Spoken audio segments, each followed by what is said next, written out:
bigyan ko kayo ng explain. Magkano yung expected or projected niyo ng gastos sa anniversary niyo? Magkano? Mr. Chair, the initial proposal ay 138 million proposal. Initial. Para saan po yun, Mr. Chair? Anniversary na ba? Anniversary po. Anong anniversary? 130 million pang anibersaryo? So, saan niyo kukunin ito? Anong gagawin nyo? Una saan kukunin at anong gagawin nyo sa 130 million pang anibersaryo nyo? Mr. Chair, Anibersaryo pang bigay ng additional package.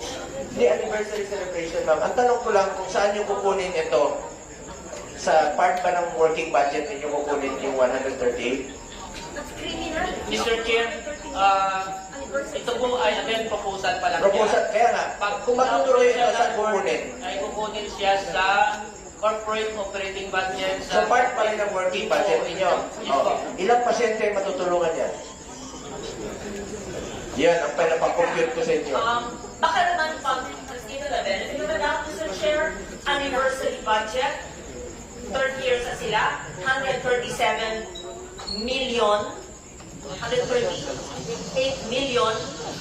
Siguro naman, hindi naman yung Christmas party or celebration.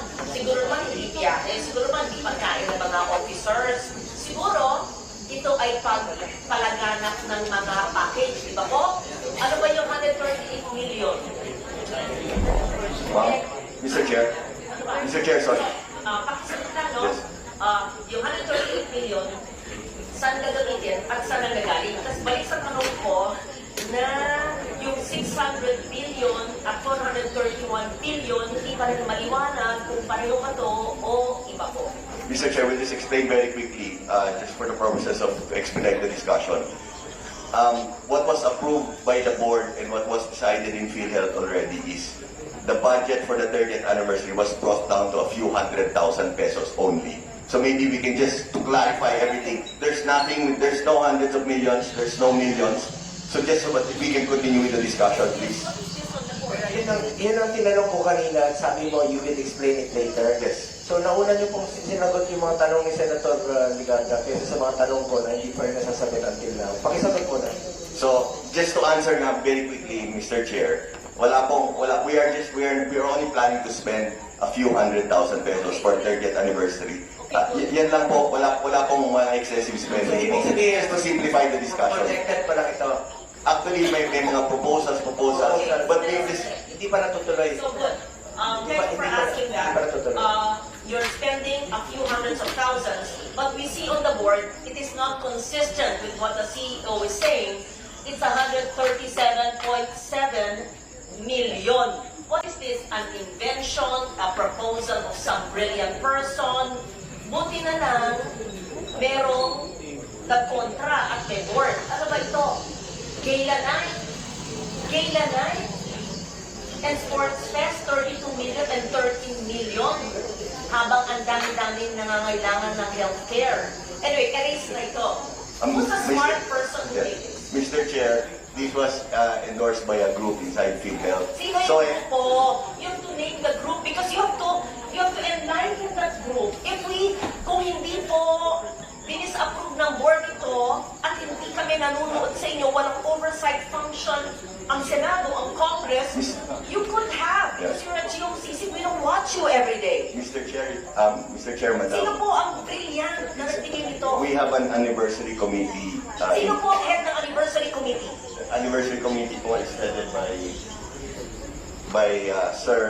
Mr. Ray Palenya. Yes. Can that person, please, not now, don't waste our time, give a memo to the chair of the Finance Committee, of the Health Committee, on why the person and the group thought of using 137 million of PhilHealth funds for giveaways and a gala night. We will submit, Your Honor, we will submit it within the day to Congress. No? A sports meet 2 years to the for Senate. 32 million and a gala night with PROs. Ayaw ko na. Kung sakaling natuloy po ito, ilang pasyente po makikinabang dito. Ilang pasyente po ang naghihingalo na matutulungan dito. Ilang buhay pa po ang masasalbar dito. Kaya sabi ko sa inyo, dito sa ating panggobyerno, parati isipin natin, konsensya. back to the 600 billion, yung mahiwagang 600. Ibig nyo sabihin, iba pa yung, meron kayong 600 billion, meron pa kayong 281 billion na reserve, at meron pa kayong 150 billion na surplus. Kala ko po, itong 281 at 150, total 431 ay parte ng 600. Explain Iba pa pa ko. po. Hindi ma'am, explain ko siya ng konti. Kabilang right side po siya. Now, ito pong dalawang ito, That's 281 and 150, 431 Opo, ha? opo. Okay po. okay po, yung back up nito o sa kabilang banda niya, yung asset po natin, ito yung sasabi na 600 po, we have as of September 628.2 billion asset, total asset po. When you say total asset, that is cash in the bank. Cash, non-cash, including mga properties po ng korporasyon, Teka. total po to. Hindi. Yung 600 na yan, bigay nyo yung breakdown. So, ibig sabihin, 281 and 150, 431 million, iba pa sa 600. So, meron kayong 600 plus 431. Ha? Saan niyo So, po mali pala ang balita. Hindi lang pala 600 ang meron kayo. 1 trillion. Ma'am, 1 trillion. Sabihin na nyo. explain ko ma'am. Paki-explain mo lang. Explain ko ma'am,